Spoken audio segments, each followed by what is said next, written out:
What happens when one of the best known pilot supply firms in the UK invites a few friends to an airfield? Over the next few minutes, Dan and I will give you a whole load of very useful answers.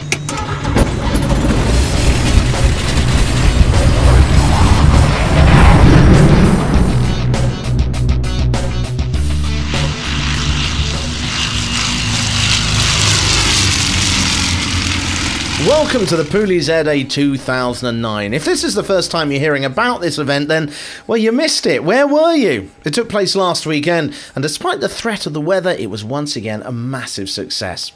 We could have just walked around aircraft, describing them, but we figured if there were so many experienced pilots at the event and so much variety, why don't we bring you something more, something really useful? So over the next few minutes, thanks to the backing of Pooley's themselves, we're going to bring you some fun, some very useful advice, and some very interesting aircraft.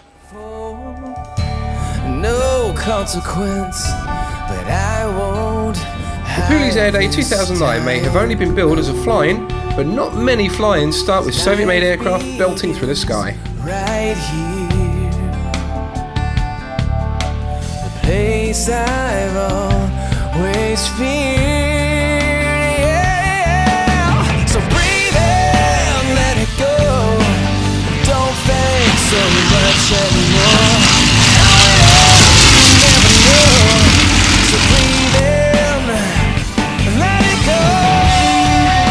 The Russians may have brought us a laughing stock that was a larder car, potatoes, extreme mustaches, but they shot us up their aircraft. The Yak 50 and the 52, which are used by the Yakovlevs team, were built back in the 70s, but are still the weapon of choice for many teams and private aerobatic junkies around the world. They'll take 9G, which means on the tightest turn, a Rick would weigh 1,800 pounds or 800 kilograms, and they are capable of climbing at a staggering 3,000 feet per minute. How it ends, you never know. So breathe in, let it go.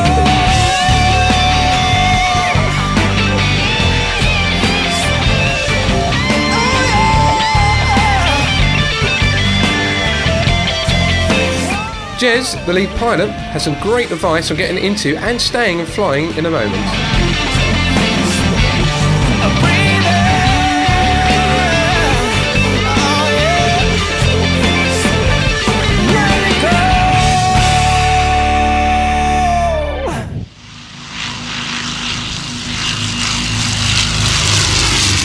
If you're one of those pilots who flies from his private strip, then you're missing out, because flying's are great places to see a huge variety of aircraft that you might want to buy or fly. But let's be honest, there are also some very odd and rather unique looking aircraft which turn up to events like this, and some of them are just not that, well, pretty, which got us thinking, which aircraft did we like so much that we give up a kidney to fly them, but we still think look, well, ugly? Vicki went looking for hers first. Now, I normally like my plane sleek, modern and very shiny. So for me, this isn't the prettiest aircraft. However, I most certainly would want to fly in it. Not only is it a Piper, so you've got that really reliable brand, but this is actually an original training plane from 1953. There's only about 3 left in the UK and about 10 in Europe. So it's excellent. You will cruise nicely at 90 knots. It's just brilliant, and over half of the training aircraft in the world are Pipers, so you know what you're getting. It's a reliable aircraft and it is great to fly, very forgiving, so may not be the prettiest, but I most certainly would want to get up and fly in it. And not surprisingly, Vicki, as always, has been invited to go for a flight. More kidney-selling aircraft in a moment. Vicki also managed to thumb a lift in a motor glider at the Air Day, and we'll have a report for you in the next couple of weeks. But if you don't know what a motor glider is, I found a man who could explain all about his. Yes, the aircraft is a Shimango motor glider, 2000S, and it's actually originally designed by Fournier, and originally made in France by Fournier, but now made in Brazil, and it's called a Shimango, or an AM2-200. It tours well. It's got a good touring speed of 95 knots, and it'll fly engine off at 31:1 glide ratio. Fantastic. Now, the rarity of one of these motor gliders is a retractable undercarriage. That's right. And how did you come about choosing that one rather than a regular aircraft with a fixed undercarriage? Well, there are probably about 3 or 4 designs available in the UK. This is one of the later designs that's now available on the market, and of course with a retractable undercarriage you get that much more performance. It's one of the reasons, principal reason why. Absolutely. Is to have the performance. Fantastic.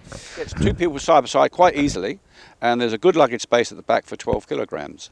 So yeah, 2 guys of your size could get in there quite comfortably, and it's quite a low seating position, so it's very similar to a real gliding aircraft. Well, a lot of people like myself who fly normal aircraft get a bit unhappy about the thought of turning the engine off, but when you do, you have to do certain adjustments to the propeller, and that's what's called feathering. That's right. The beauty of it is if you just turned it off and you left it unfeathered the way it is, the engine will try to rotate, or the drag on the propeller. So this has a feathering device, as you can see, that the propeller is then fully feathered. This resists the motor turning and of course reduces the drag on the propeller. What was with that hat, Alan? By the way, did you catch registration? So back to the question of an aircraft you desperately want to fly, but it's just not that pretty. It was my turn next. The Dove. Think about caravans or perhaps RVs in America, but really, really old ones. And when I look at the Dove, I think of one of those straight away. And I want to show you why. Because if you walk around here, yeah, okay, it's interesting. It's got that cockpit up there, which sticks out the top. But you know, one of the things with caravans is that you always get those sort of really manky old 1970s curtains, don't you? You know what I'm talking about, don't you? And that condensation on the inside. And when you walk up to this, what do we find almost straight away? We find condensation and manky 1970s curtains. Now, all the Doves I've seen always seem to look like this. But the other thing about this piece we're doing is ugly, but I'd still like to fly. And I've got to be honest, yes, I would. And not because it's any good, because I've got a pilot friend that actually flies these things. And apparently they're really quite cumbersome. They're not very exciting to fly, but they're different. You've got the twin engines on there. It's a big lump. And there's something just appealing. It's a bit like sort of talking about a Hercules or a C-130. You know, there's just something about it, that big lump, that experience of flying something which is a bit heavier rather than a light aircraft or a light sport aircraft. It does still appeal to me, so yes. So what do you think of our candidates so far? Let us know. Dan's choice is coming in a second. FullFlap.tv is for anyone who loves aviation, which is why we have airline pilots and wannabe pilots watching. If you surf the net, you'll know there's plenty of advice from people who've never actually flown. So, with so many pilots here and such a huge amount of experience, we decided to ask for a few flying top tips. The top tip for me is during the seasonal changes between summer and autumn, and obviously winter and springtime. And pay particular attention to the dew point and the ambient temperature. Whenever these are close together, you're likely to get carb icing and also fog.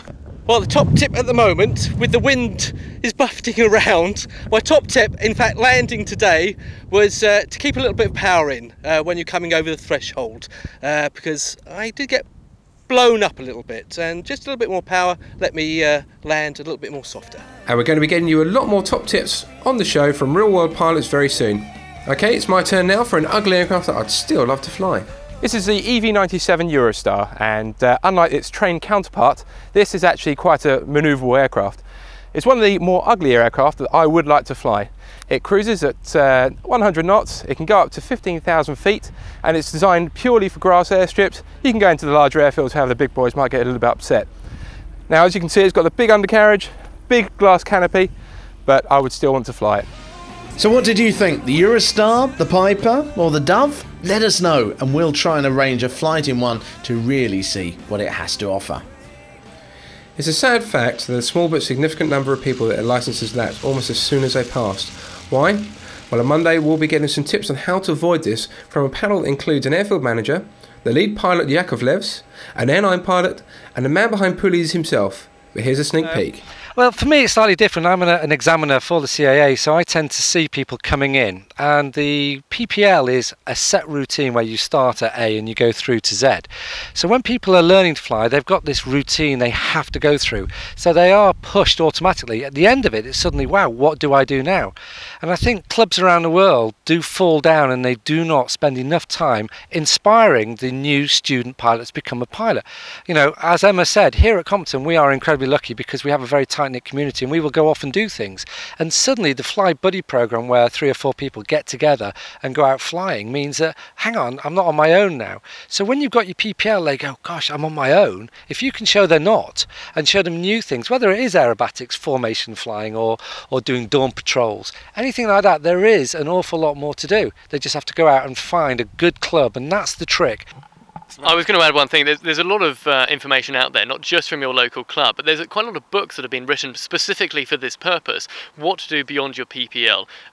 There's a book called 101 Things to Do with Your PPL. I mean, those are great places to start. I mean, even before you've got a license, start flicking through them and read them and say, actually, yeah, you know, I really want to do this. I want to go to Europe. I want to fly down to Greece for my holiday, because you can do that, you know.